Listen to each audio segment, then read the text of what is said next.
बिस्मिल्लाहिर्रहमानिर्रहीम। 9.1 हम पिछली वीडियो में डिस्कस कर चुके हैं। आज 9.2 को देखते हैं। अब देखें कोलिनियर पॉइंट्स देखते हैं क्या होते हैं।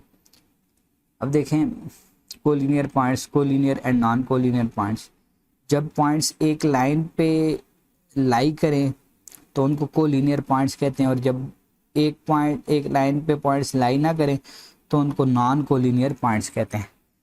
Three or more points P1, P2, P3 are said to be collinear if they lie on the same line. If the points are not collinear, then they are called non-collinear. That is, non-collinear points do not lie on a line. In the figure, points A, B, C are collinear while D, E, F are not collinear. Now we have to show that prove that A, B and C are collinear. ठीक है, तो A B और सी collinear हैं, ये आपने show करना है। तो आपने डिस्टेंस फाइंड करना है ए बी का, फिर आपने डिस्टेंस फाइंड करना है बी सी का। इन दोनों को आप ऐड करें, ये जब ए सी के बराबर हो जाएगा तो आपके पास ये पॉइंट्स क्या कहलाएंगे, ये कोलिनियर कहलाएंगे। अब देखें ए बी फाइंड किया, फिर बी सी फाइंड किया उसने डिस्टेंस, फिर ए सी फाइंड किया। ठीक है, तो A B plus B C वो ए सी के बराबर है, तो पॉइंट्स आपके पास क्या हो गए, कोलिनियर हो गए। सिमिलरली आगे देखें, use of distance formula to show that the given three non-collinear points form equilateral triangle.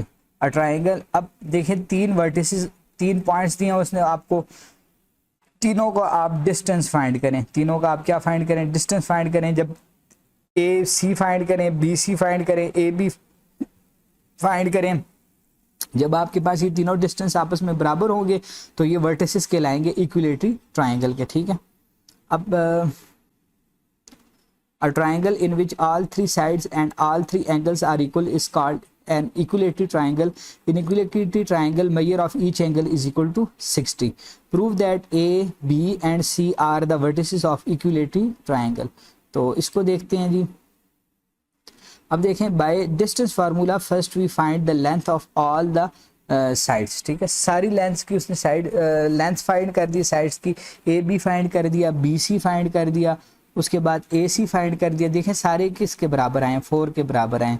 तो ये क्या है, ये प्रूव हो गया कि vertices of a equilateral triangle. अब isosceles triangle, an isosceles triangle has 2 equal sides and 2 equal angles opposite to the equal side. Thus A B C an isosceles triangle if A B is equal to A C and angle B is equal to A C. ये isosceles triangle होगी जब ये length और ये length आपस में बराबर होगी, और इनके जो अपोजिट एंगल हैं ये और ये एंगल भी आपस में क्या होंगे, बराबर होंगे। ये आइसोसेलेस ट्रायंगल के।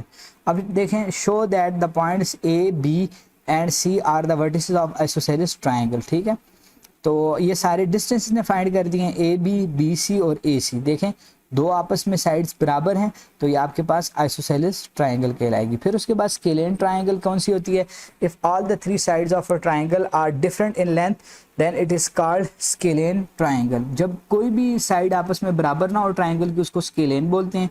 Show that the points A B and C are the vertices of scalene triangle. तो तीनों लेंथ उसने फाइंड की, ए बी फाइंड की, ए सी फाइंड की, बी सी फाइंड की, कोई भी आपस में इक्वल नहीं है, तो इसके बाद ये इसका क्या मतलब है, ये स्केलेन ट्रायंगल के वर्टिसेस हैं। राइट एंगल ट्रायंगल क्या होती है, a right angle triangle has one angle equal to 90 degree, that is right angle. ठीक है, तो पाइथागोरस थ्योरम क्या कहता है, बी सी का square is equal to A B का स्क्वायर प्लस ए सी का स्क्वायर। ठीक है, तो जब आपके पास ये लेंथ आप फाइंड करेंगे, ये लेंथ आप फाइंड करेंगे, ये लेंथ फाइंड करेंगे, जब ये उसको प्रूफ करेगी इस इक्वेशन को, तो ये सारी लेंथ इस इक्वेशन को प्रूफ करेंगी तो आपके पास ये क्या बन जाएगी, राइट एंगल ट्रायंगल बन जाएगी। अब इसने ये कहा है जी, construct the triangle A B C with the help of the points this this and this. तो ट्रायंगल ड्रा कर दी, फिर ये लेंथ फाइंड की, ये लेंथ फाइंड की, ये लेंथ फाइंड की। ठीक है, इसका स्क्वायर बी सी का square is equal to A B का स्क्वायर प्लस ए सी का स्क्वायर के बराबर हो, तो ये आपके पास क्या कहलाएगी, राइट एंगल ट्रायंगल कहलाएगी। ठीक है, फिर उसके बाद देखें, use of distance formula to show that the given 4 non collinear points form square. जब सारी साइड्स आपस में क्या होंगी, सारी लेंथ्स आपस में बराबर होंगी और डायगोनल्स भी आपस में क्या होंगे, बराबर होंगे, तो आपके पास वो क्या कहलाएगी जी, वो स्क्वायर कहलाएगा। अब देखें ए बी उसने फाइंड की है वो ये आई है, फिर बी सी फाइंड की है वो ये आई है, सी डी फाइंड की है वो ये आई है, और ए डी फाइंड की है वो ये आई है। सारी बराबर आई हैं और ये डायगनल्स भी आपस में बराबर हैं, तो इसका मतलब क्या है, ये स्क्वायर है। ठीक है, फिर उसके बाद उसने ए सी और बी डी, ये ए सी एक डायगनल है और ये दूसरा डायगनल है। डायगनल्स भी उसने क्या किए हैं, इक्वल प्रूफ किए हैं। एक डायगनल ये आ गया, दूसरा डायगनल आपके पास ये आ गया। ठीक है, डायगनल्स भी बराबर हैं, साइड्स भी बराबर हैं, तो गिवन फिगर 4 साइडेड फिगर आपके पास स्क्वायर है। सिमिलरली रेक्टेंगल है, तो इसमें ये सारे पॉइंट्स उसने दिए हुए हैं, तो सारे डिस्टेंस आप फाइंड कर लेंगे। अगर दो साइडें आपस में बराबर हैं, ये दो आपस में बराबर हैं और ये दो आपस में बराबर हैं, और उसके डायगनल्स भी आपस में क्या है, बराबर हैं, तो ये आपके पास क्या कहलाएगी जी, रेक्टेंगल कहलाएगी। फिर उसके बाद देखें parallelogram, show that the figure this and this are the vertices of parallelogram. Also plot the points by using the distance formula. First we find the length of the sides FG and GH, JH and FG. तो ये सारी length उसने find की, ये length, ये length, ये length और ये लेंथ, सारी लेंथ फाइंड कर दी। ठीक है, सारी लेंथ्स आपके पास आ गई, तो इसमें दो दो जो है वो आपस में एक दूसरे के क्या है, बराबर है। ठीक है, तो उसके बाद उसने क्या फाइंड किया है जी, उसने दोनों डायगनल्स फाइंड किए हैं। ठीक है, दोनों डायगनल्स, एक ये डायगनल आ जाएगा आपके पास, ठीक है, और एक ये डायगनल्स आपस में आ जाएगा, तो ये दोनों डायगनल्स आपस में बराबर नहीं होंगे। ठीक है, अब एक, since the diagonal this and this are not equal since this are vertices of parallelogram, तो इसका मतलब क्या है कि ये वर्टिसेस ऑफ पैरेललोग्राम है। ठीक है, स्क्वायर में डायगनल्स भी बराबर थे, लेकिन इसमें डायगनल्स बराबर नहीं होंगे। रेक्टेंगल में डायगनल्स बराबर होते हैं, लेकिन इसमें डायगनल्स बराबर नहीं है। ठीक है, तो अब ये कह रहा है कि prove that the this one and this one are collinear. तो इसको देखते हैं इसने कैसे प्रूव किया है। क्वेश्चन नंबर 1 को देखते हैं। अब देखें क्वेश्चन नंबर 1 है, prove that A B and C are collinear. ठीक है, तो उसने सबको नाम दे दिए हैं, इसको x1 y1, इसको x2 y2, इसको x3 और y3 का नाम दे दिया। ठीक है, फिर उसने डिस्टेंस फार्मूला लगाया, ए बी डिस्टेंस फाइंड किया, बी सी डिस्टेंस फाइंड किया और ए सी डिस्टेंस फाइंड किया। जब आपका ए बी और ए सी, ए बी और ए सी, आप A B plus B C को जमा करें, वो ए सी के बराबर आए, तो आपका मतलब ये क्या है, ये आपके पास पॉइंट्स जो है वो को लीनियर हैं। ठीक है, उसके बाद सेकंड नंबर क्वेश्चन देखते हैं जी। सेकंड नंबर क्वेश्चन में prove that A B and C is isosceles triangle. तो सबको उसने नाम दे दिया, इसका x1 y1, x2 y2, x3 y3। ठीक है, जब दो साइडें आपस में बराबर होंगी, सबके डिस्टेंस फाइंड किए, ए बी फाइंड किया 5 आया, फिर बी सी फाइंड किया 5 आया, और ए सी फाइंड किया √2 आया, तो दो साइडें आपस में बराबर हैं, तो इसका मतलब क्या है, ये आइसोसेलेस ट्रायंगल है। ठीक है, क्वेश्चन नंबर 3 देखते हैं। Show that the points A B and C are the vertices of isosceles triangle. Similarly वही क्वेश्चन है, तीनों डिस्टेंस फाइंड किए, दो डिस्टेंस आपस में अगर बराबर आ जाते हैं तो ये आइसोसेलेस ट्रायंगल है। तो दो डिस्टेंस आपस में बराबर आ गए हैं, ए बी और बी सी 10 के बराबर हैं, तो ये आइसोसेलेस ट्रायंगल के वर्टिसेस हैं। ठीक है, फिर उसके बाद नेक्स्ट देखें जी, question number 4। Show that the points A B and C are the vertices of scalene triangle. Scalene triangle में कोई भी डिस्टेंस आपस में बराबर नहीं होगा, तो ए बी फाइंड किया उसने, बी सी फाइंड किया और ए सी फाइंड किया, तो कोई भी आपस में बराबर नहीं है, तो ये वर्टिसेस ऑफ स्केलेन ट्रायंगल है, ये प्रूव हो गए। फिर उसके बाद देखें, show that points this one and this one are the vertices of scalene triangle. वही क्वेश्चन दोबारा रिपीट हो रहा है, तीनों डिस्टेंस फाइंड करें, कोई भी आपस में बराबर नहीं है, तो इसका मतलब क्या है, ये स्केलेन ट्रायंगल है। ठीक है, फिर उसके बाद नेक्स्ट क्वेश्चन देखें जी।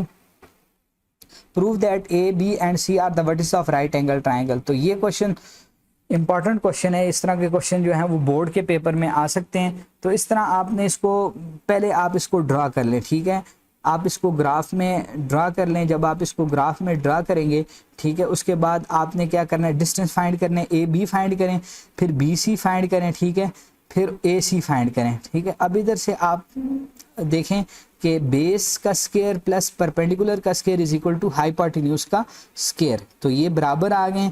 तो इसका मतलब क्या है कि ए बी और सी जो है vertices of right angle triangle है। ठीक है, फिर उसके बाद 6 question. Prove that A B and C D are the vertex of rectangle. तो सिमिलरली आप ये वर्टिस ऑफ रेक्टेंगल है सबको कोऑर्डिनेट्स को आप नाम दे दें, वर्टिसेस को नाम दे दें, नाम दे के सारे डिस्टेंस फाइंड करें।